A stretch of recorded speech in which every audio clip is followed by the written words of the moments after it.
tell us his unique story, please join me in giving a warm welcome to Logan LaPlante.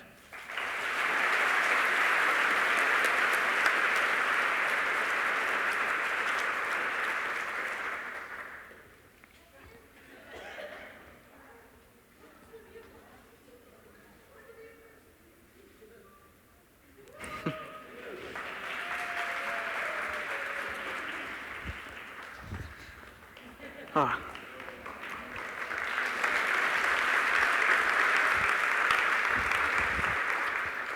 Who is this kid? This kid, he is me, or he was me, maybe a little bit of both.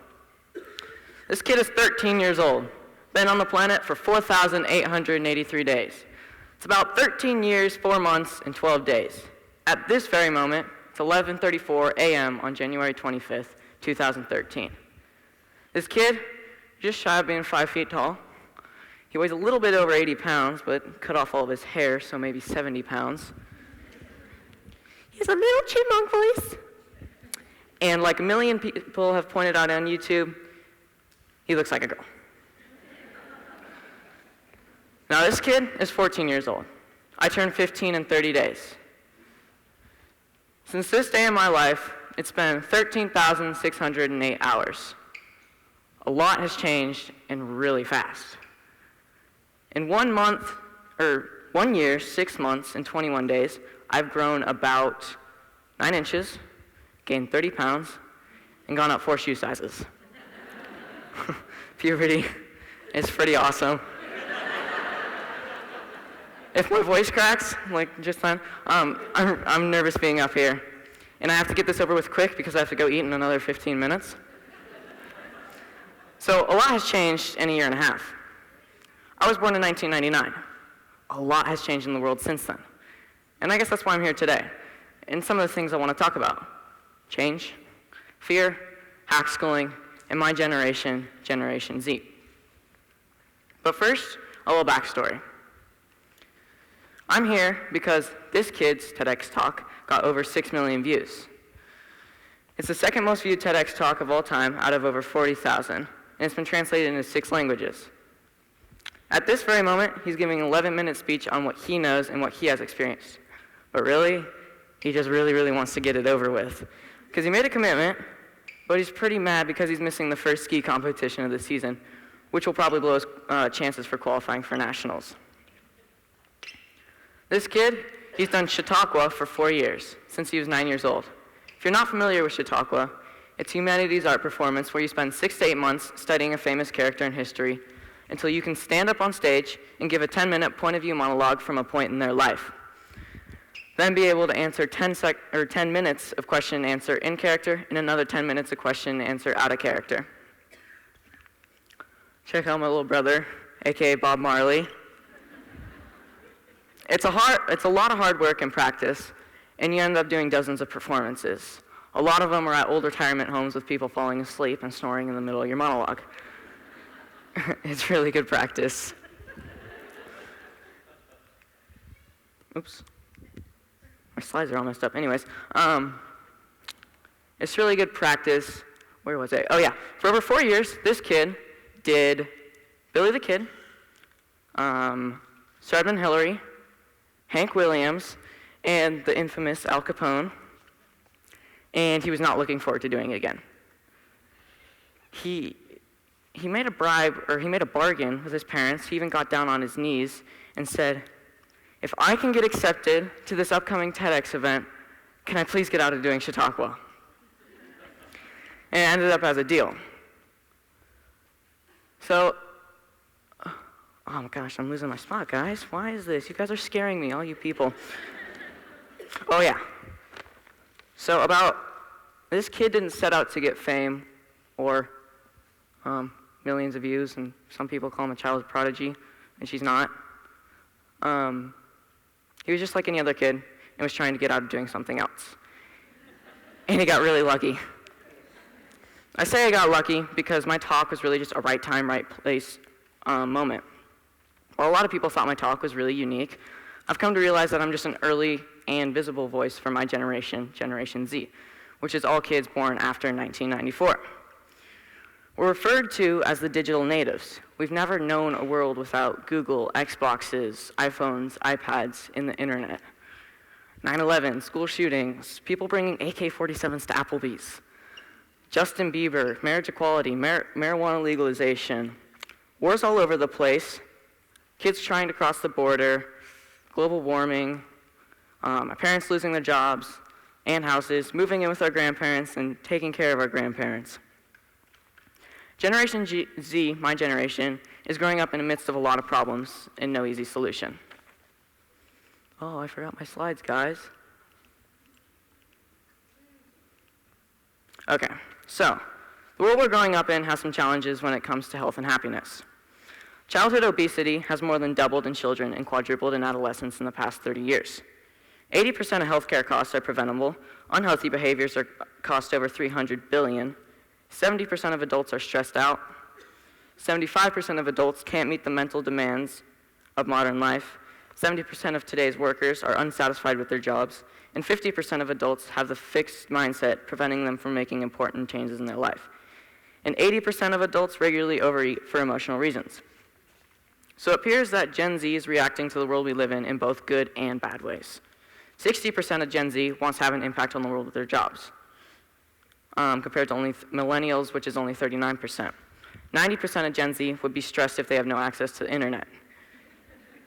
78% of Gen Z would be stressed if they have no access to their mobile phones. But only 50% of Gen Z would be upset or stressed if they had to give up their outdoor activities, and only 35% of Gen Z would be stressed out to give up their sports events. That's not good at all.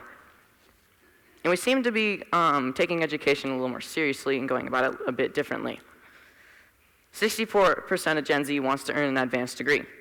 50% of Gen Z will be university educated compared to only 33% of millennials, and 25% of Gen X, and 25% of Gen X. 55% of Gen Z say their parents are putting pressure on them to gain professional experience in high school, and 52% use YouTube or other online media research for assignments in school. Guilty. Here's a good quote from, oh God, I need to do this. Here's a good quote from Jimmy Wales, who's the founder of Wikipedia and Wikia. This generation is using technology in a way that is smarter, more involved, and beneficial to their future. Everyone can learn from the ways this unbounded younger generation interacts with the technology and is able to adapt quickly to the rapidly changing media landscape. Okay, so for all the upsides of technology, it has its downsides. With the challenges Gen Z faces, I make learning the skills and practices of being happy and healthy a priority in my education. Exercise, diet, nutrition, time in nature, contribution and service to others, relationships, recreation, relaxation and stress management, and religious or spiritual involvements. Did I get them all? Yeah. So a lot of people have seemed to been leaving happy and healthy up to chance, especially when all the science and research proves that it's a skill that can be learned and practiced. What my generation, Gen Z, faces is a world that can't leave being happy and healthy up to chance. So there's a lot of research that shows being outdoors is healthy for kids and anyone in that matter. Do you know kids who regularly play in outdoor settings have milder symptoms of ADHD, opposing to kids who regularly play in indoor or built settings? Even the smell of nature is good for you. Certain chemicals secreted by trees have been linked to improve your immune defense, lower anxiety, and even increase pain threshold. Trees make you tougher. Just don't headbutt one. So a lot of what my talk was about is growing up in the crazy world and being a part of Gen Z. And I've kind of realized that I'm no different from my peers, and I haven't realized that, I know I'm no different from my peers. People label me as I'm different from my peers, and I just noticed that I'm visible by accident because of this kid. Happy, healthy, creativity, and the hacker mindset are all a large part of my education. I call it Hackschooling. I don't use any one particular curriculum, and I'm not dedicated to any one particular approach. I'm hacking my education. I take advantage of opportunities throughout my community, friends, and family, and look for opportunities to experience what I'm learning. And I'm not afraid to look for shortcuts or hacks to get a better, faster result. It's kind of like a remix or a mashup of learning. It's flexible, opportunistic, and it never loses sight of making happy, healthy, and creativity a priority. But here's the cool thing, because it's mindset. It's not a system. Hackschooling can be used by anyone. Okay, so here's just a couple of examples of things that I've been doing. And in no way I'm saying everyone else should be doing what I'm doing. These are just things I'm interested in. So there's thousands of things to do by yourself, friends, family, with your teachers, mentors, and even online. There's so much more to learning than being in a classroom and in a library. So like a lot of Gen Z, I love my internships. I interned at Big Truck Brand, which makes hats, and I learned a whole bunch of stuff from margin growth, sales revenue, material costs, design. And the cool thing is that businesses are always looking back to give back to the community. And what a better way than to give back through kids. So like I said, I learned a lot of design at Big Truck, and it's by far my favorite thing. I've always had a passion for design, and it's really cool to see the whole process, from paper to a design like this to a product, and to be walking down the street and see someone you've never met before, and they're wearing a product that you actually made. I spent hours on online courses for Illustrator, Photoshop, and lots of video editing programs. Another internship of mine is at Moment Skis, where I learned how to make skis. There's a lot of engineering, material science, and surprisingly a lot of math in making skis. Did you know basalt can be used to make a ski stiffer underfoot, like the actual rock? And fiberglass is a total pain in the ass to work with. Doesn't matter what you wear, you always get it in your arms and in your fingers. There's also a lot of art and design that goes into making and selling skis. So community organizations are awesome. I do a lot of work with local nonprofit organizations, and I really do learn a lot. With Squaw Valley Kids Institute, we get to read a book and study an author, and Squaw Valley Institute gets them to come speak to our community, and the Kids Institute, which is a group of my friends and I, get to actually hang out and talk to them and ask them questions. We've had people like Bethany Hamilton, Sir Ken Robinson, the Fire Monks, and just recently, Hap Klopp, who is the founder of the North Face. Fun fact, Logan fun fact, did you know the reason North Face was so successful is because they accidentally saw a lecture on buckyballs from Buckminster Fuller in 1975 on the Berkeley campus. And it gave them the idea for their tents, which is the reason why they're so successful, and they've gotten millions of people to explore the outdoors. Speaking of exploring the outdoors, this summer my friend Dylan and I went on a 75-mile backpacking trip. It actually took a lot of organizing and planning, and we made a lot of mistakes. We learned a lot, but we also had a blast. This year, we hope to raise enough money to bring some kids out into the wilderness and go backpacking for the first time next summer. So I'm really interested in film and video. I could really see myself going to film and design school. And a great way for kids to get into film and design is help out local nonprofit organizations. They're always looking for help. And like I said, what a better way to give back than through kids. Finally, instead of getting grades, I try and get published. One of the problems with Gen Z is we consume so much content and don't create it as much as we should. A GoPro and a little creativity can go a long ways. You can learn how to write stories, tell stories, and share your content instead of just consuming it. So the hindsight's kind of 20/20, right? A lot of people, after watching my talk, are giving the do-it-yourself education a little more consideration. I'm really happy about that, and I feel good. So in the hindsight, I wish I had been kind of a bit more clear on my talk, because a lot of people are turning my talk into a homeschooling, hackschooling, public school fight. It doesn't matter what school you go to or how you school. It's a mindset and what you make priority. So for Generation Z, let's make learning the skills of happy and healthy just as important as learning the skills of science, engineering, science, technology, engineering, arts, and math. Let's not use the fear mindset to motivate. Let's use the hacker mindset to motivate in our community, in our schools, and in our family. So a lot what is going to be talked about at this conference is STEM or STEAM. But let's not forget, technology, engineering, arts, math, science, plus happy and healthiness. Team, less talk, more walk.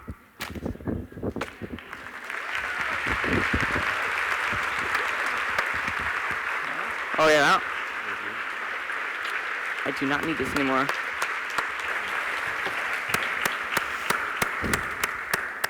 I hope I didn't hurt Logan. Fantastic job. Logan, thank you very much. Let me just Yeah, say, thank you are one impressive young man. So, another round of applause.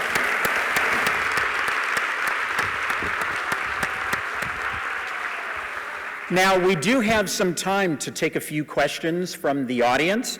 I'm going to ask that those questions focus on Logan's experience and what he's going to be doing in the future. We do have a couple of runners with microphones, but we've got maybe 5 to 10 minutes here, and I wouldn't mind being indulgent. I've noticed that there's some kids here in the front row. I'd like to start off with them. If any of you kids have any questions for Logan, let's have at it. How can I get one of your cool hats? One of my cool hats. You can go to bigtruckbrand.com. And not all of them are made by me, but I still help out. So yeah. I was just curious about your parents and how they wanted your education to flow and what, it sounds like they were on board for you being different from the beginning. Yeah, I mean, well, my mom's here. She can talk about that a little bit too, but I don't really know how to answer that question. Just, they kind of realized that I wasn't doing too well in the public school system. Like, I was a good student, but I just wasn't connecting, I guess. I couldn't sit still. I'm very, okay, I need to have my hands on this, and then I need to do that, and then this, and then that. And of course, we almost got kicked out of school because we missed so many days for skiing. That was a big one too. And yeah, and they just kind of went with the flow. At first, for the whole homeschooling thing, we were doing one certain curriculum. They're like, no, this is kind of dumb. We need to do a whole bunch of stuff and learn life skills and all that other fun stuff. So yeah. Did you have fun doing this experiment? What? I can't. Who's talking? Right here. Where? Okay, up there. Did you have fun doing this? This talk? Like doing everything you did? Yeah, it's brought up a lot of really cool opportunities that I didn't think it would.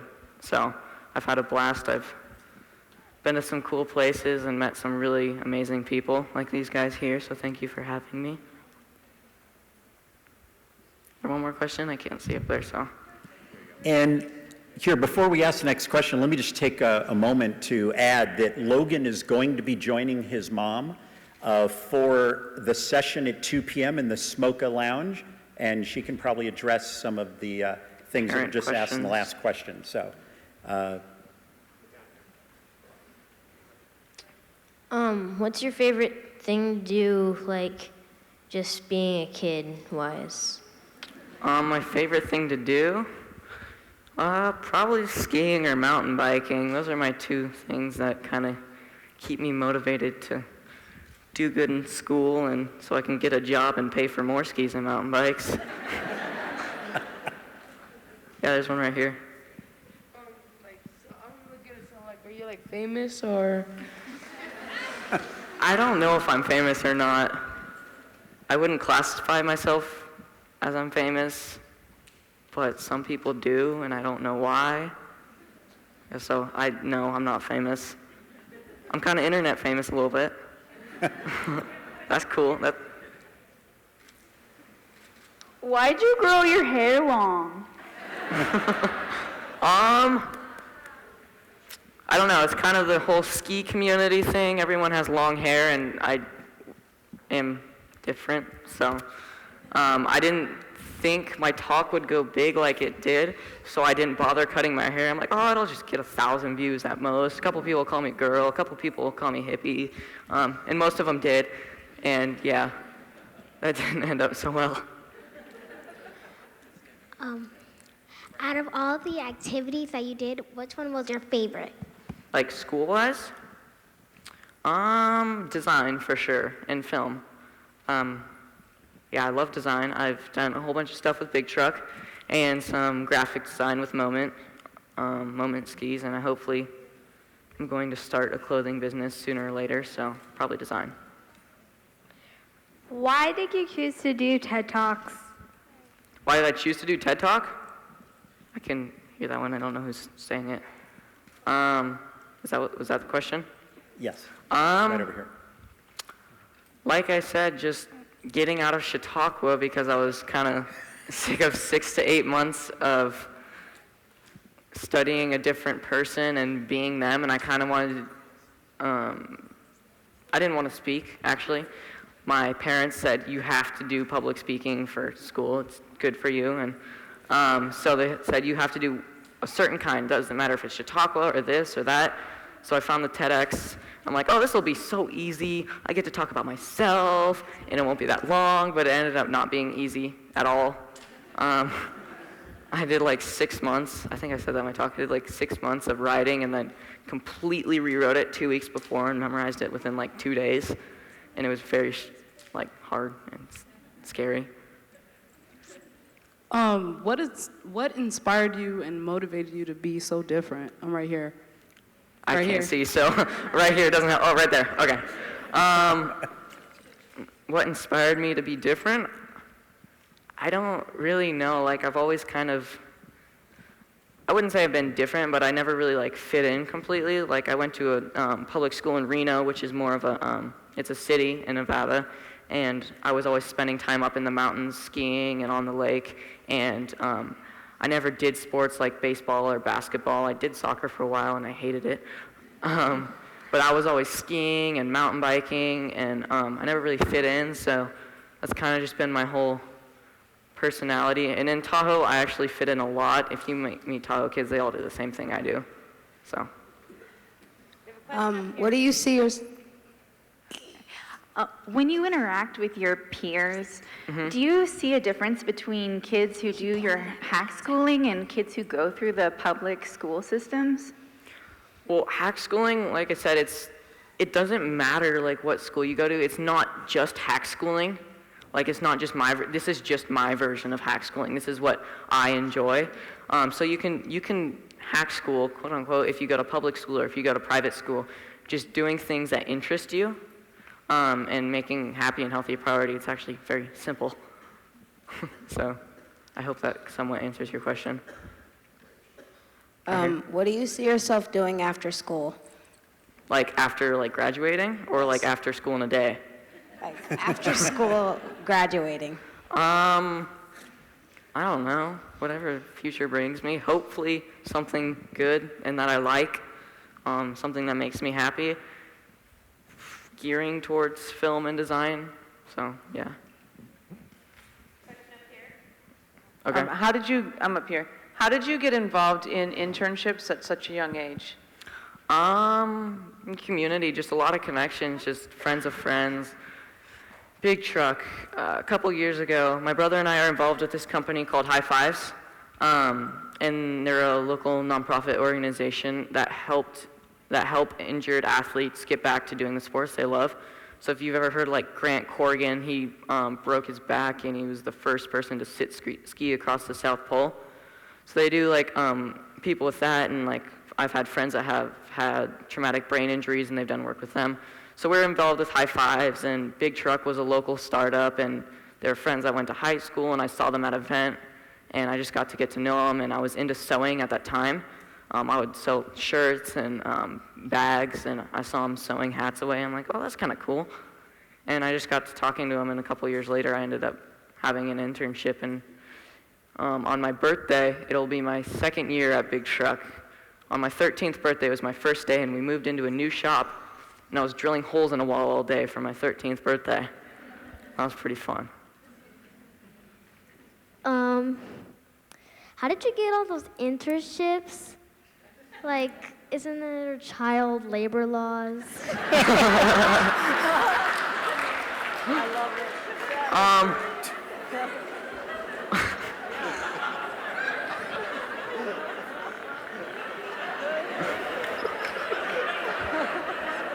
Well, I kind of joke around that it's child labor law, but internships,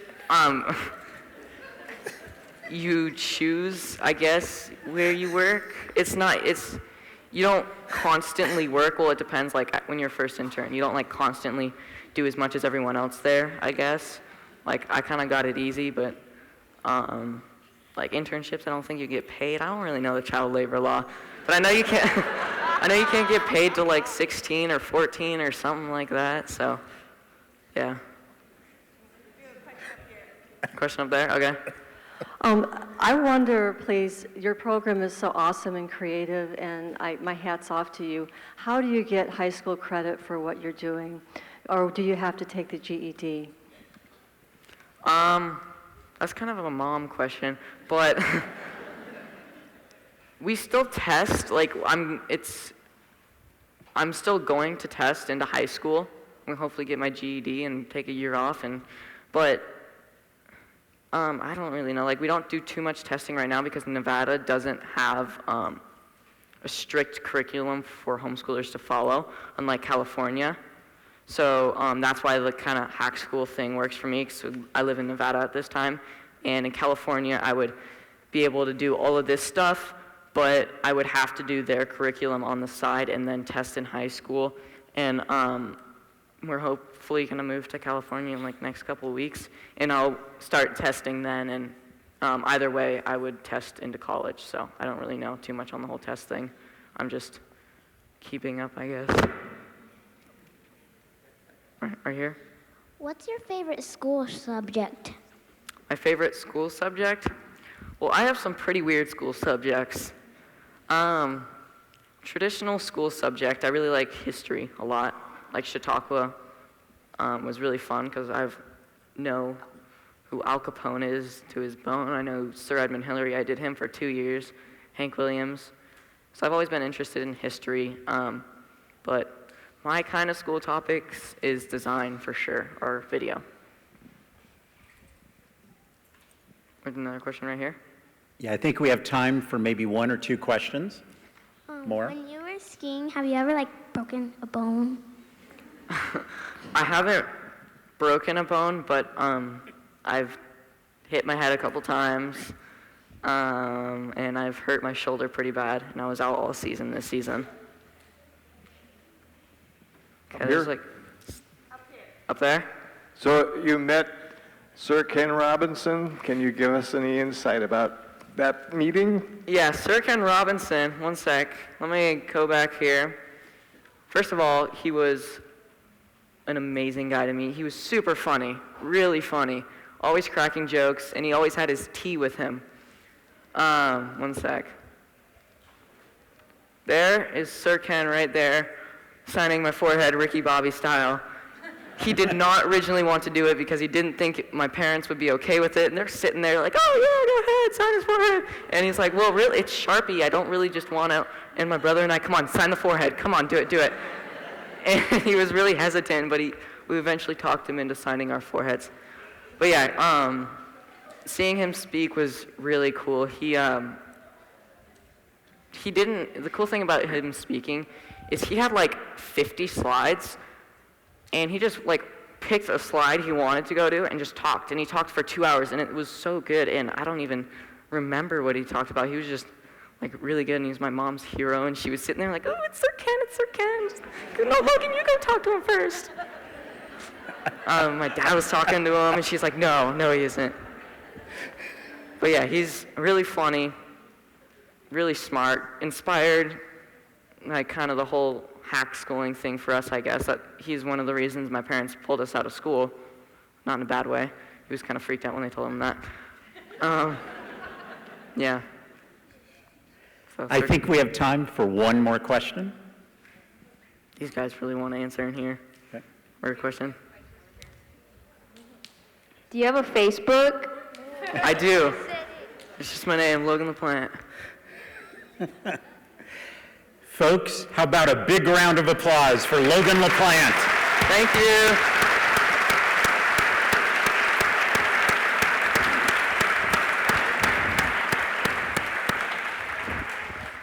Thank you very much. Yeah, thank you. Absolutely. Oh, Logan, don't fall over. That's right.